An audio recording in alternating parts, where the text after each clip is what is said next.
The man's face was inches from my son's, veins bulging in his forehead as he screamed. My 15-year-old boy, who had never heard a sound in his life, backed against our garage door, eyes wide with terror.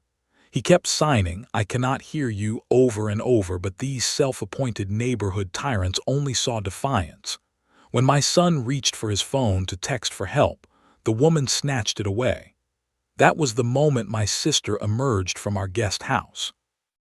I had never seen that look in her eyes before, not since she returned from her third tour overseas.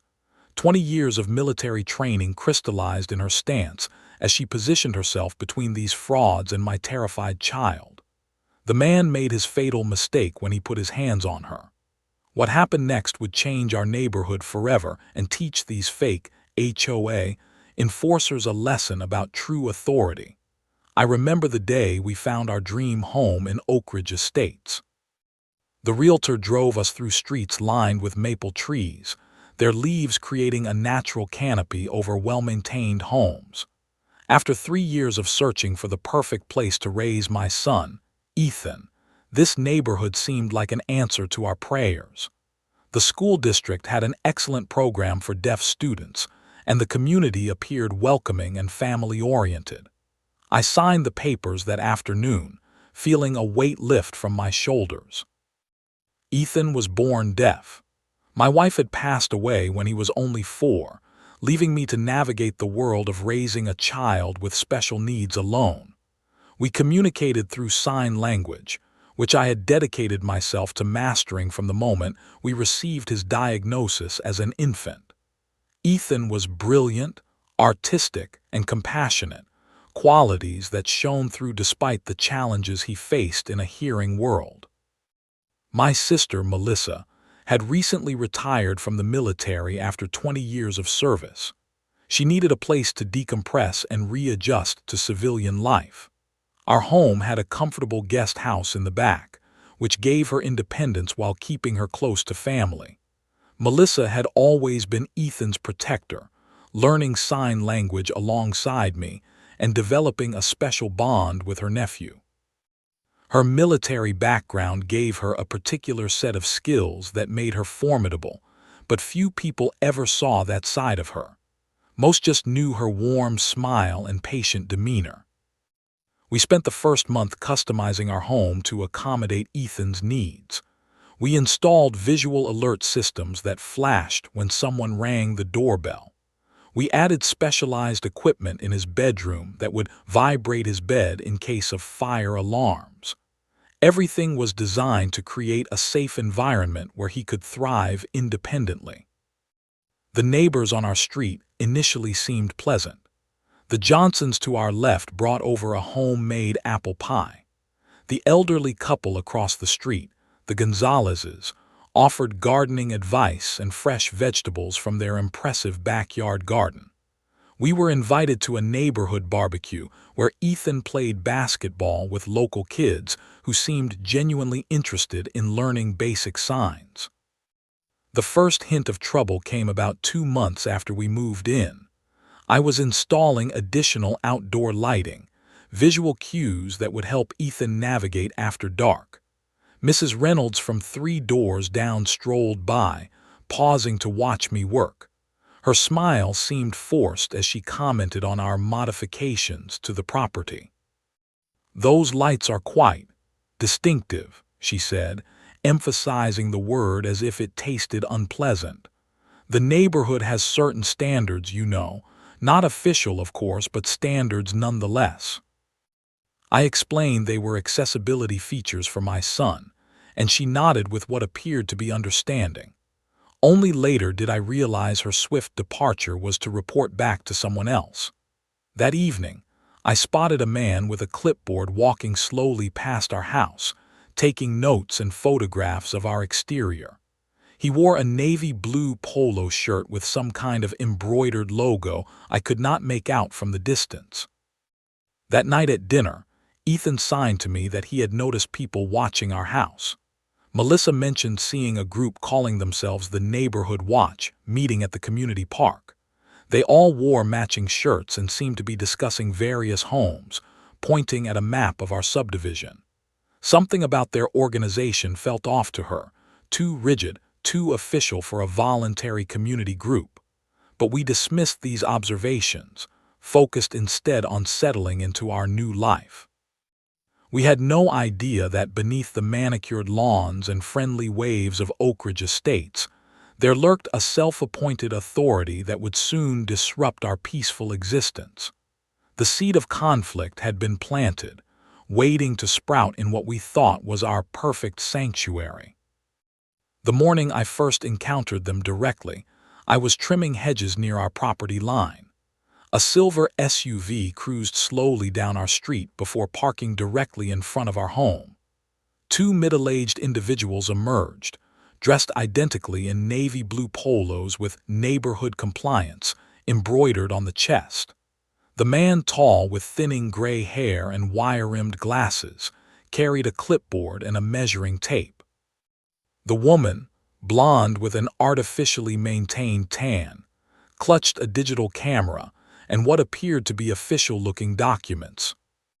They approached with the confidence of government inspectors, completely ignoring me as they began measuring the height of our mailbox. I set down my hedge trimmers and walked over, clearing my throat to get their attention. The man glanced up, his expression suggesting I was interrupting important business.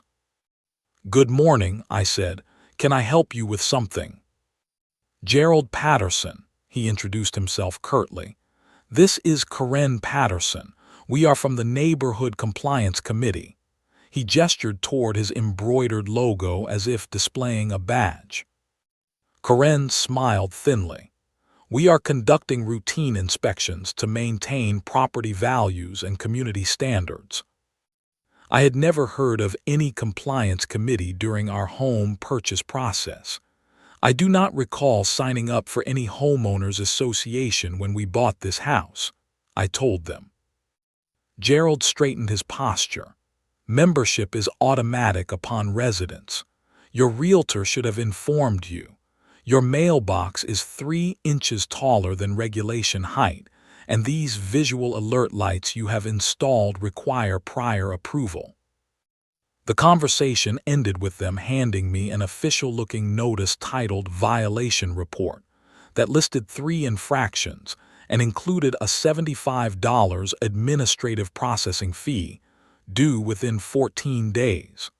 Before I could ask further questions, they were already marching toward the next house, measuring tools in hand. That evening, I spoke with our neighbors and discovered a disturbing pattern. For years, the Pattersons had operated what appeared to be an official homeowners association, complete with fabricated rules, violation notices, and collection of fees. Many residents, particularly newer homeowners and elderly residents, paid without question, assuming the authority was legitimate. Over the next few weeks, the Pattersons increased their surveillance of our property. Their silver SUV drove past our home multiple times daily. New violation notices appeared on our door. Our subtle wheelchair ramp was an unauthorized structural modification. Our basketball hoop was non-standard recreational equipment.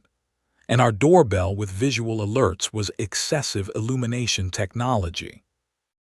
When a notice demanding $150 for continued noncompliance appeared, I decided to investigate further. I called the county records office and requested information about any registered homeowners association for Oak Ridge Estates. The clerk sounded confused.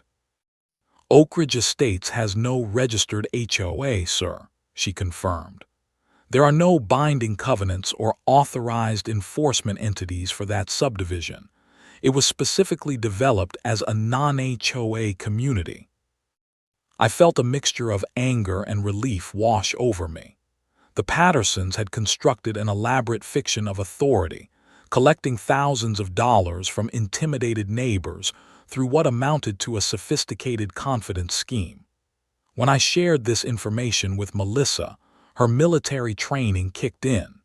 She began documenting their activities, photographing their vehicle, and researching similar scams in other neighborhoods. "They are targeting you specifically," she observed one evening, showing me a log she had kept of their drive-bys. "And it is escalating. They left 4 notices this week alone, all focusing on accommodations for Ethan." Little did we know that their harassment would soon cross from financial exploitation to something far more dangerous. The Pattersons had built their false empire on intimidation, and they had no intention of allowing one family to challenge their authority. Tuesday afternoon was unseasonably warm for October. I needed to make a quick grocery run for dinner ingredients, leaving Ethan practicing basketball in our driveway.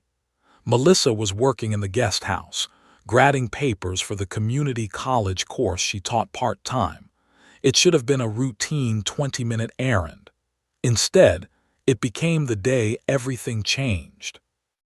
I was selecting tomatoes when my phone vibrated with a text from our elderly neighbor, Mrs. Gonzalez. "Come home now. Those HOA people are yelling at your boy." My hands trembled as I abandoned my shopping cart and raced to the parking lot. Meanwhile, according to what we later pieced together from security footage and witness accounts, the confrontation had unfolded with frightening speed. Ethan was alone in our driveway, his back to the street as he practiced free throws. The Pattersons' silver SUV pulled up silently behind him. Gerald and Karen emerged, clipboards in hand, and marched onto our property with purposeful strides. Gerald positioned himself directly behind Ethan, standing uncomfortably close. When Ethan turned and saw strangers in his personal space, he was startled, dropping his basketball. Gerald began speaking immediately, pointing aggressively at our basketball hoop. "This equipment is non-regulation and must be removed within 48 hours, Gerald barked, unaware or uncaring that Ethan could not hear him. Ethan, recognizing the navy polos from previous encounters, instinctively raised his hands to sign that he was deaf and could not understand them. His fingers formed the familiar patterns. "I am deaf. I cannot hear you." Karen interpreted his signing as dismissive gestures. "Do not wave your hands at us, young man," she snapped, stepping closer. "Your father has been ignoring our notices, and now we find you destroying property values with this eyesore." Ethan's expression shifted from confusion to anxiety as he realized the situation was escalating. He reached for his phone in his pocket, his lifeline for communication with the hearing world. He intended to text me or use his text-to-speech app to explain his condition. The security camera captured what happened next in high definition. Karen noticed the phone and snatched it from Ethan's hands. "You will look at me when I am speaking to you," she demanded, her voice rising to a shout. "This disrespect will not be tolerated in our community." Ethan's eyes widened with genuine fear. Trapped between these aggressive strangers and our garage door, he had no way to communicate or call for help. Gerald moved closer, his finger jabbing toward Ethan's chest repeatedly as he lectured about respect for authority and community standards. My son pressed himself against the garage door, his breathing visibly accelerating as panic set in. He attempted to sign "help" and "please stop" repeatedly, but this only seemed to infuriate the Pattersons further. Gerald grabbed Ethan's wrist to stop him from signing, an act that crossed the line from intimidation to physical assault. From the window of her guest house, Melissa witnessed the entire scene unfold. She later told me that something in her mind shifted in that moment, a combat-honed instinct activating as she watched her nephew being terrorized. She saw Gerald grab Ethan's wrist. She saw the panic in her nephew's eyes. She saw 2 adults cornering a disabled teenager who had no way to call for help. Mrs. Gonzalez, watering plants in her front yard across the street, also witnessed the confrontation. She described Gerald's face as purple with rage as he continued shouting at my terrified son. Karen held Ethan's phone above her head as if taunting him with it, while continuing to berate him for his attitude. Ethan, overwhelmed and frightened, had begun to cry silently, tears streaming down his face as these strangers continued their verbal assault. He had never experienced such aggressive confrontation before, and without the ability to hear or communicate, his world had narrowed to pure fear. This was the scene that greeted me as I screeched into our driveway. My sister emerging from the guest house with determined strides, my son cornered and crying, and two self-appointed neighborhood tyrants invading his space with righteous fury. The air seemed to vibrate with tension as Melissa covered the distance between the guest house and the driveway with military precision. What happened next would permanently alter the power dynamic in our neighborhood and teach the Pattersons a harsh lesson about real authority versus the illusion they had created. Melissa moved with the controlled precision that comes from years of military training. Her face betrayed no emotion, but her body language communicated absolute authority as she approached the confrontation. I pulled up to the curb just in time to witness her intervention, remaining in my car momentarily, mesmerized by the scene unfolding before me. "Step away from my nephew, now." Her voice carried across the driveway, calm but absolutely commanding. The Pattersons turned toward the new voice, momentarily distracted from terrorizing Ethan. Gerald recovered quickly, his face flushed with indignation at being interrupted. "This is neighborhood business," he declared, squaring his shoulders toward Melissa. "Who do you think you are?" Melissa continued her approach, positioning herself strategically between Ethan and his tormentors. Her movements were deliberate, non-threatening yet purposeful. "I am his aunt. You are trespassing on private property and harassing a minor. Step back immediately." Karen attempted to circle around, still clutching Ethan's phone. Her lips formed a tight line of disapproval. "Your family has accumulated multiple violations. We are simply enforcing neighborhood standards that everyone else follows without complaint." I exited my car but remained at the periphery, recognizing that Melissa had control of the situation.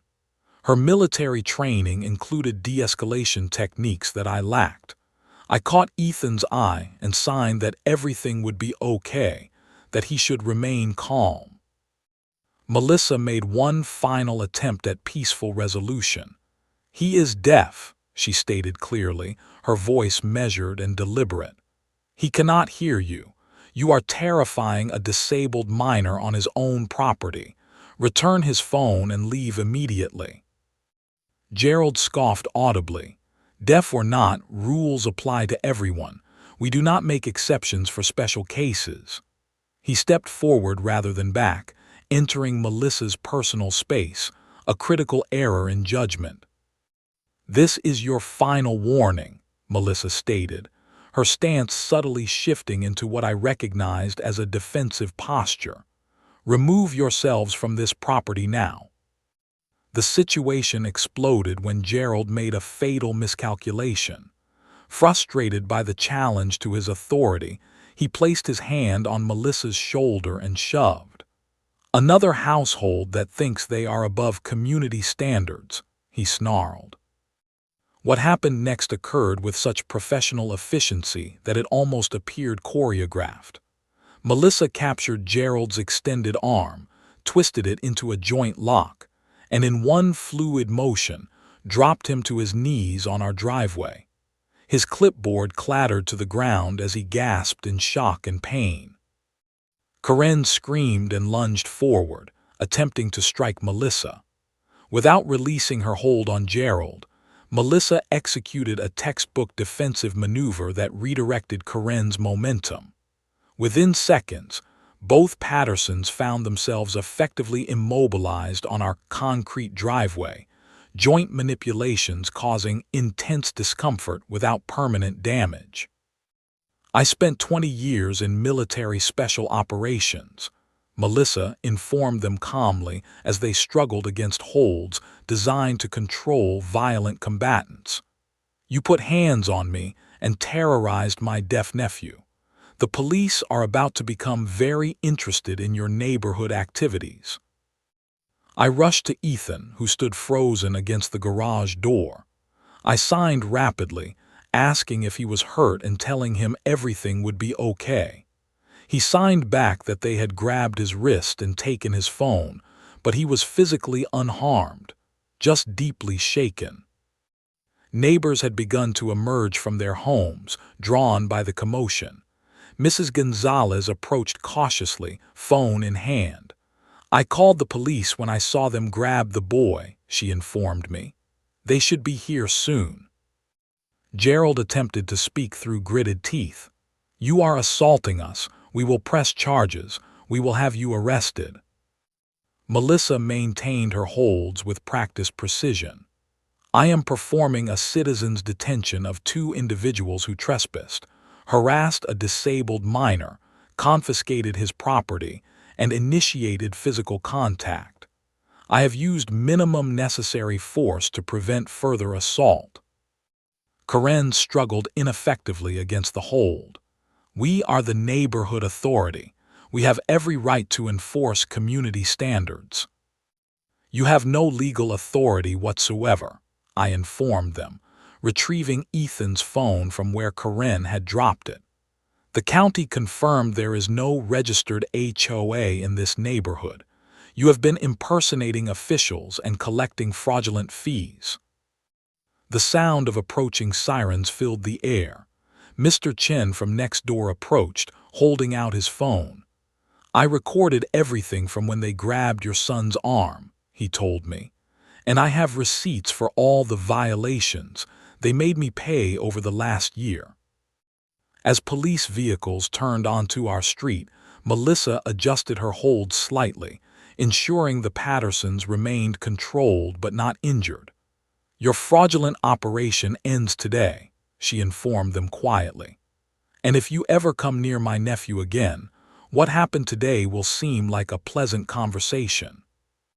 The Pattersons remained subdued on our driveway, their illusion of authority literally and figuratively brought to its knees, as police officers approached our property with curious expressions. Their empire of intimidation was about to face the scrutiny of real legal authority. Blue and red lights pulsed across our driveway as two police cruisers parked at the curb. 4 officers approached cautiously, taking in the unusual scene. 2 well-dressed middle-aged adults restrained on the ground by a composed woman in casual clothing, while neighbors gathered at a respectful distance, many recording with their phones. Melissa identified herself immediately. Former Staff Sergeant Melissa Winters, United States Army. These individuals trespassed on our property, harassed my deaf nephew, confiscated his phone, and initiated physical contact. I detained them using minimum necessary force when they became aggressive. The senior officer, a sergeant whose nameplate read Ramirez, gestured for Melissa to release the Pattersons. We can take it from here, ma'am. His tone was professional but cautious. As soon as Melissa released her holds, the Pattersons scrambled to their feet, both immediately launching into dramatic performances of victimhood. Karen clutched her arm to her chest, tears streaking her makeup. Gerald massaged his shoulder with exaggerated winces. "Officer, we want to press charges for assault," Gerald demanded, his authoritative demeanor returning now that he was no longer restrained. We were conducting routine neighborhood inspections when this woman attacked us without provocation. Sergeant Ramirez maintained his professional composure. We will take statements from everyone involved. Let us start with some identification. While two officers separated the parties for individual statements, I brought Ethan inside, away from the continuing drama. He was still visibly shaken. I signed to him that he was safe now and that the police would handle everything.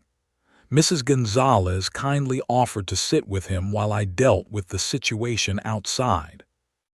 The narrative the Pattersons attempted to construct quickly unraveled as neighbors stepped forward one after another.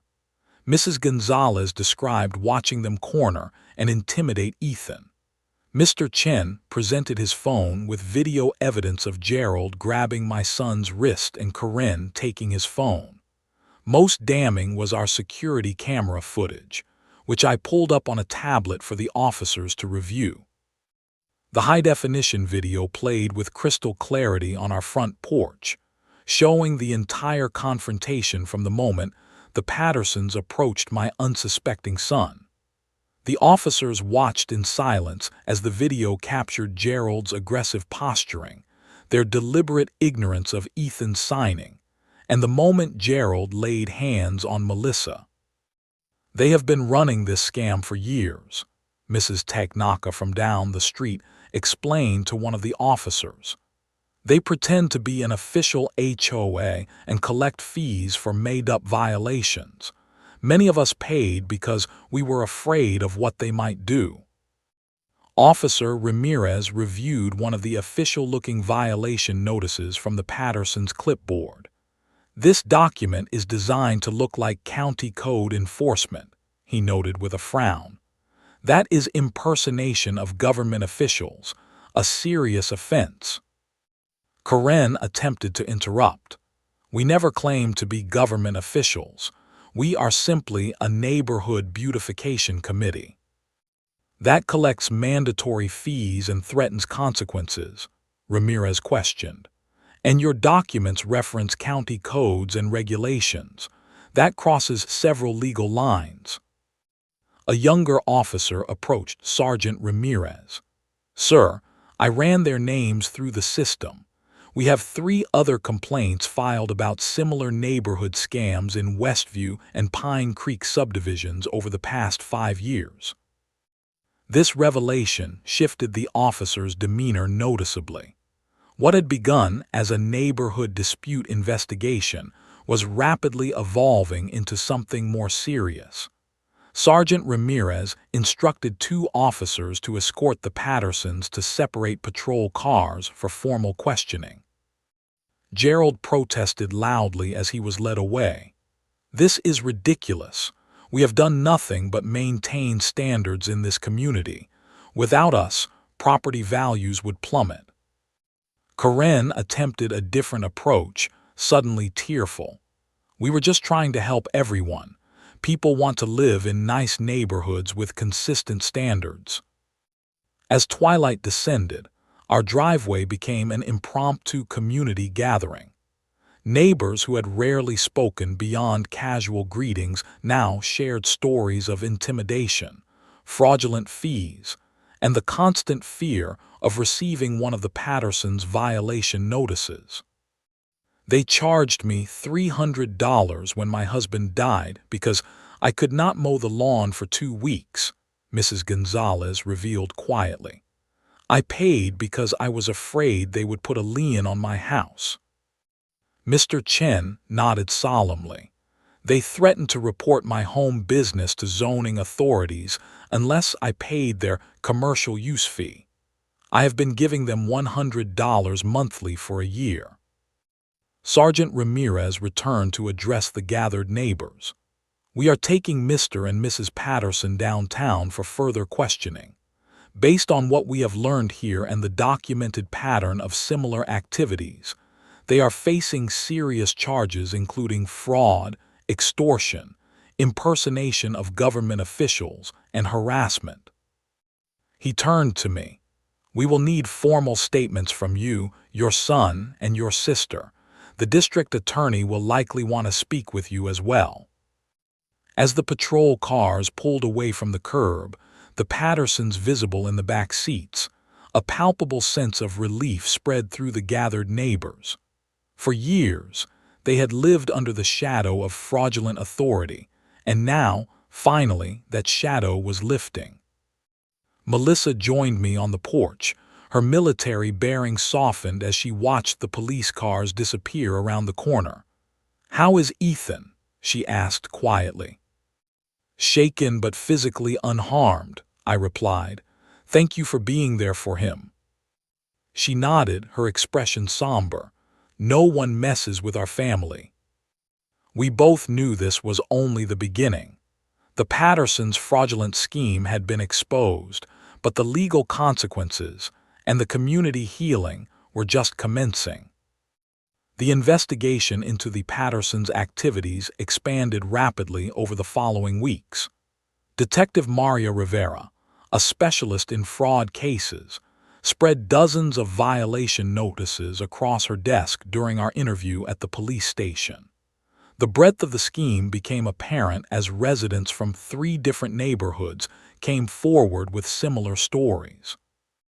Based on our preliminary investigation, they have collected over $30,000 through this operation over the past 3 years, Detective Rivera explained, organizing the documents into categorized piles. The Pattersons specifically targeted vulnerable homeowners, the elderly, single parents, recent immigrants, and families with special needs. The district attorney, a stern woman named Virginia Chen, pursued multiple serious charges: criminal fraud, impersonation of government officials, intimidation, harassment, and due to their targeting of Ethan, disability-based discrimination. The addition of this final charge elevated the case from a local news curiosity to a story that received regional attention. Their methodology was surprisingly sophisticated, DA Chen explained during our preparation for the preliminary hearing. They researched actual county codes and created documents that mimicked official notices. They established a legitimate-looking bank account under the name Oak Ridge Community Standards to deposit their fraudulent fees. The preliminary hearing revealed the Pattersons had conducted similar schemes in 2 previous neighborhoods before residents caught on to their fraud. Each time, they would establish themselves as community leaders, create the illusion of official authority, and systematically extract money through fabricated violations and fees. I sat in the courtroom with Melissa as their attorney attempted to downplay their actions. "Your Honor, my clients were overzealous in their desire to maintain neighborhood standards. They simply created a voluntary community beautification initiative that, admittedly, became too formalized over time." Judge Marcus Hernandez, a distinguished older man with salt and pepper hair and reading glasses perched on his nose, was visibly unmoved by this characterization. "Counsel, your clients created fraudulent documents that mimicked government notices, established a bank account to collect fees for fabricated violations, and intimidated residents who questioned their authority. That goes well beyond overzealous beautification efforts." The Pattersons sat at the defense table, their previously confident demeanors diminished. Gerald stared straight ahead, his jaw clenched. Karen dabbed at her eyes periodically with a tissue.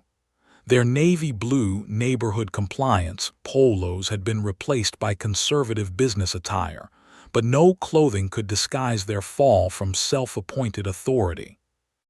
The most powerful testimony came from elderly neighbors who described how the Pattersons had exploited their limited incomes. Mrs. Gonzalez shakily described paying violation fees instead of buying needed medication 1 month.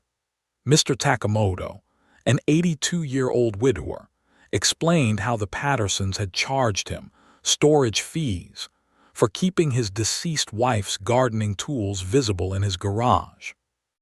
When Ethan took the stand with a sign language interpreter, the courtroom fell completely silent. Through the interpreter, he described the fear he felt when strangers cornered him, unable to hear their shouting but seeing the anger in their faces, feeling trapped and unable to communicate. The judge's final ruling came after 3 days of testimony. The court finds substantial evidence to proceed with all charges, Judge Hernandez declared. Bail is set at $50,000 each, with conditions including no contact with any current or former residents of the neighborhoods in question. The Pattersons ultimately accepted a plea arrangement rather than face a full trial. The terms included significant community service hours, mandatory financial restitution to all victims, 5 years of probation, and perhaps most fittingly, prohibition from serving on any legitimate homeowners association for 10 years. You deliberately preyed upon people's fear of authority and property devaluation, Judge Hernandez stated during the sentencing hearing. Worse, you specifically targeted vulnerable residents including elderly homeowners, single parents, and families with disabilities. This court cannot allow such predatory behavior to go unpunished. The Pattersons sat stunned as the gavel fell, their carefully constructed facade of authority permanently shattered. Within a month, a for sale sign appeared in front of their house. They had chosen to relocate rather than face their former victims on a daily basis. For our family and the neighborhood, the resolution brought not just justice, but an opportunity to rebuild our community on a foundation of genuine cooperation, rather than fear and intimidation. Spring arrived in Oak Ridge Estates with a tangible sense of renewal. Dogwood trees bloomed along the sidewalks, and for the first time, neighbors worked in their front yards without anxiously watching for the Pattersons' silver SUV patrolling the streets. The community had undergone a transformation born from shared adversity. Faces previously isolated behind closed doors now greeted each other with newfound warmth. 6 months after the confrontation in our driveway, the elementary school cafeteria filled to capacity for the first official community meeting. Chairs scraped against linoleum as residents squeezed in, many meeting properly for the first time despite years of living mere houses apart.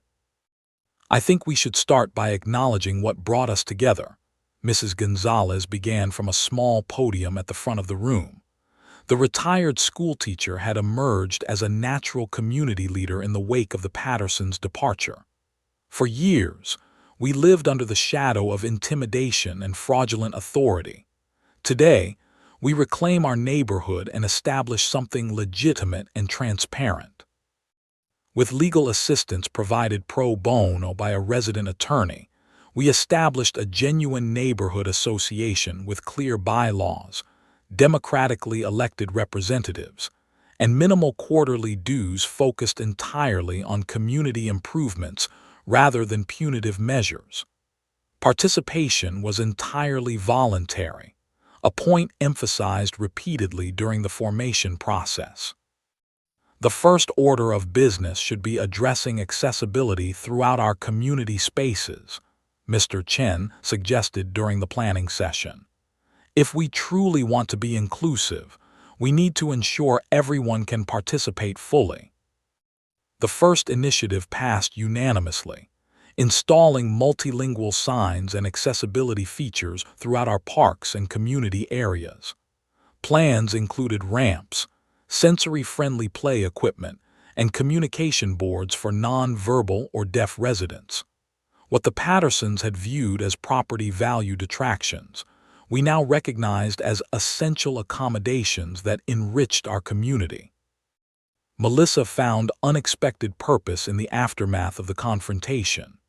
Her military background, once a source of difficulty in civilian transition, became an asset as she developed monthly safety workshops for residents. She taught everything from disaster preparedness to recognizing scams targeting homeowners. Her classes on personal safety became particularly popular among elderly residents and parents of teenagers.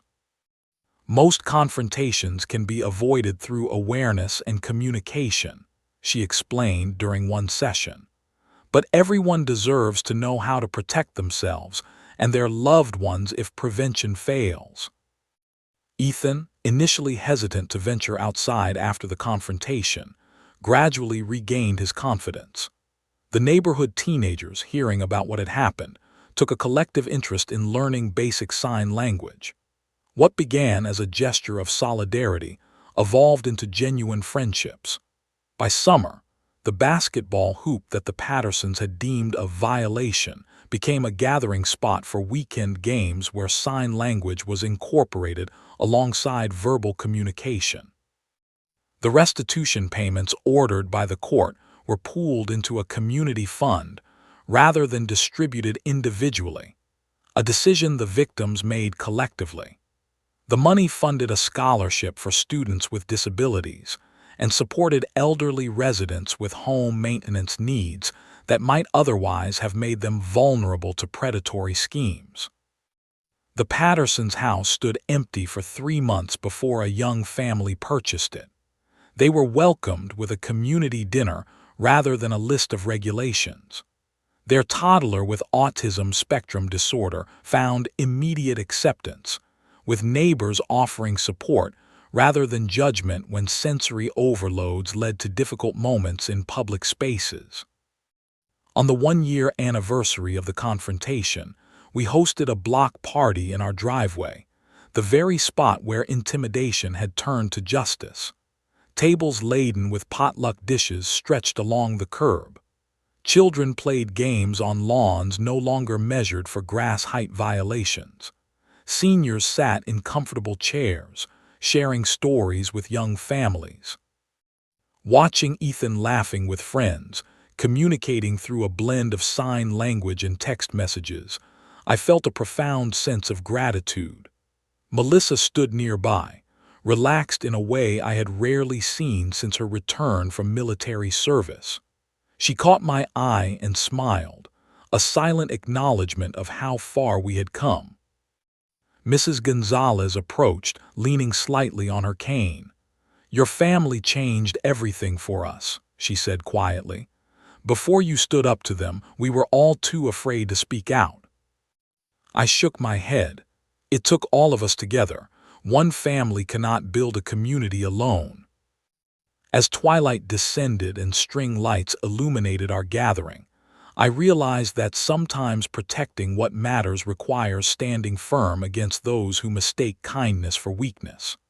Our neighborhood had transformed from a collection of isolated houses living under fraudulent authority to a true community, one that valued differences and protected its vulnerable members. The Pattersons had wanted conformity through intimidation. Instead, they inadvertently created something far more valuable, a neighborhood bound together by mutual respect, genuine support, and the shared understanding that true authority comes not from clipboards and threats, but from compassion and justice. Where fear once ruled our streets, now children played freely. Where differences were once targeted for correction, they were now celebrated as strengths. And in the end, that was the most satisfying revenge of all.